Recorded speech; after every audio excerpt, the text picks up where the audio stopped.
Carbohydrate के chapter में ही monosaccharide के ही टॉपिक में एक और टर्म आपको पढ़ना था, reference carbon atom of sugar.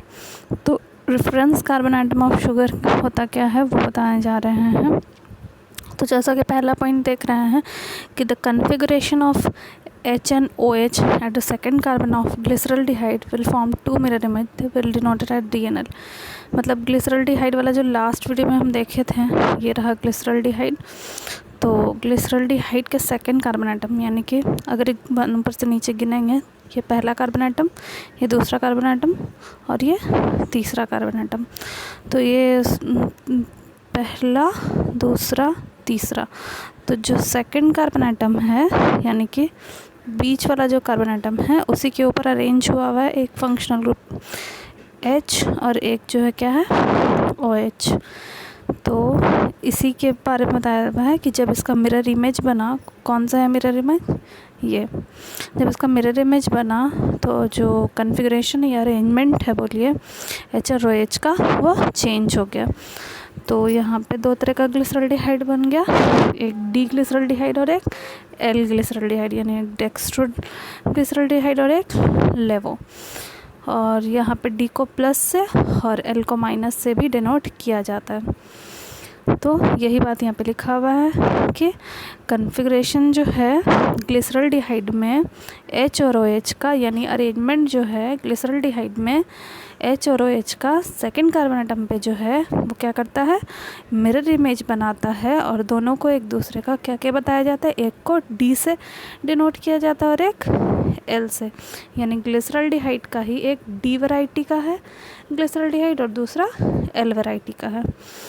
तो दूसरा पॉइंट ये बताया हुआ है कि जितने भी जिस तरह से ग्लिसरल्डिहाइड है, ग्लिसरल्डिहाइड मोनोसेक्राइड है, और मोनोसेक्राइड क्या है, वे मोनोसेक्राइड के इंट्रोडक्शन का एक वीडियो है, उसमें जाकर देख लीजिएगा। मोनो मतलब ऐसे एक होता है, सेक्राइड शुगर, वैसा कार्बोहाइड्रेट जिसमें शुगर अमाउंट का नंबर एक होता है, वो मोनोसेक्राइड होता है। तो जितना भी मोनोसेक्राइड होता है वो बना किससे रहता है, ग्लिसरल्डिहाइड से ही बना हुआ रहता है, सिर्फ उसमें ऐड होता जाता है कार्बन एटम। तो वही लिखा है glyceraldehyde by successive addition of carbon atom. तो जितने भी मोनोसेक्राइड का फॉर्मेशन होता है सब में, और मतलब 3 है ना, तो 3 कम से कम रहता ही है, और 4 कार्बन एटम हो गया, 5 कार्बन एटम हो गया, 6 कार्बन एटम हो गया, 7 कार्बन एटम हो गया। तो उस तरह से कार्बन एटम ऐड होता जाएगा और अलग अलग टाइप का मोनोसेक्राइड का फॉर्मेशन होता जाता है। अब बताया हुआ है, जैसे रुकिए एक मिनट, इसका एग्जांपल भी जैसे आप देख सकते हैं। एक तो ग्लिसरल्डिहाइड है, ये भी मोनोसेक्राइड है, इसमें 3 कार्बन एटम है।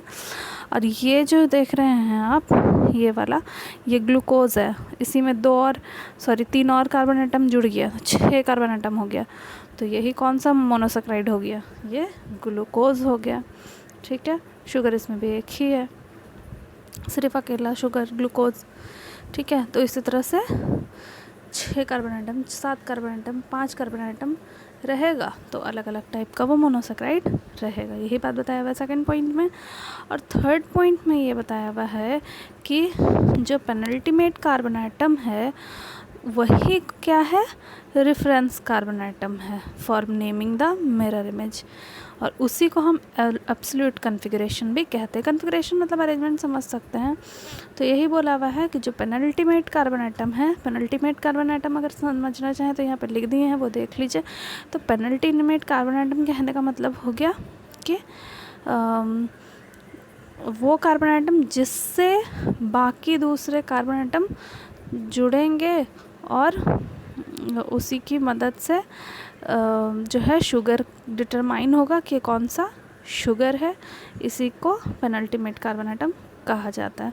फिर से देख लीजिए, द पेनल्टीमेट मतलब नेक्स्ट टू लास्ट तक का जो कार्बन एटम होता है, हैज़ चूजन एज, उसमें से कौन सा कार्बन एटम है जो कि डिटरमाइन कर रहा है डी और एल। जैसे मान लीजिए यहाँ पे ग्लूकोज से मैनोज बन रहा है, ये कौन सा कार्बन एटम डिटरमाइन कर रहा है, सेकंड कार्बन एटम। तो यहाँ पे सेकंड कार्बन एटम क्या है, पेनल्टीमेट है, उसी पे सक्सेसिव फिर आगे का बाकी कार्बन एटम ऐड भी है, ठीक है। तो ये हो गया पेनल्टीमेट कार्बन एटम। तो वही penultimate carbon atom reference carbon atom होता है जिसकी वजह से मिरर इमेज का नेमिंग किया जाता है और उसी को एब्सोल्यूट कॉन्फ़िगरेशन भी कहा जाता है। मतलब वही हो गया, सेकंड वाला चेंज हुआ तो ग्लूकोज से मैनोज बना, तो यहाँ पे सेकंड कार्बन एटम ही क्या है, रेफरेंस कार्बन एटम है या पेनल्टीमेट कार्बन एटम है, और यही एब्सोल्यूट कॉन्फ़िगरेशन बना रहा है। इसी पे HOH का चेंज हो रहा है, मिरर इमेज बना रहा है, तो ये ग्लूकोज से मैनोज यानी D और L वैरायटी बना देता है। तो इसी को रेफरेंस कार्बन एटम कहा जाता है। तो यही होता है रेफरेंस कार्बन एटम। तो इतना तो समझ में आ रहा होगा। और मतलब यही हो गया सेकंड कार्बन एटम। इसमें ग्लिसरॉल्डिहाइड में भी रेफरेंस कार्बन एटम कौन है, तो सेकंड है, जहाँ पे का HOH का चेंज हो रहा है, मिरर इमेज बना रहा है। तो यही था रेफरेंस कार्बन एटम। अब नेक्स्ट पॉइंट आपका नेक्स्ट वीडियो में ऑप्टिकल एक्टिविटी बताएंगे, और एक रेसमिक मिक्सचर दिया हुआ है, 2 टॉपिक और है ये बता देंगे। इसके बाद आपका एक एक करके और भी टॉपिक्स हैं, एनेंशियोमर है और क्या होता है, और इसके अलावा बहुत सारे टॉपिक है। मोनोसेक्राइड में बहुत सारे रिएक्शन भी दिया हुआ है, वो सब भी बताएंगे एक एक करके।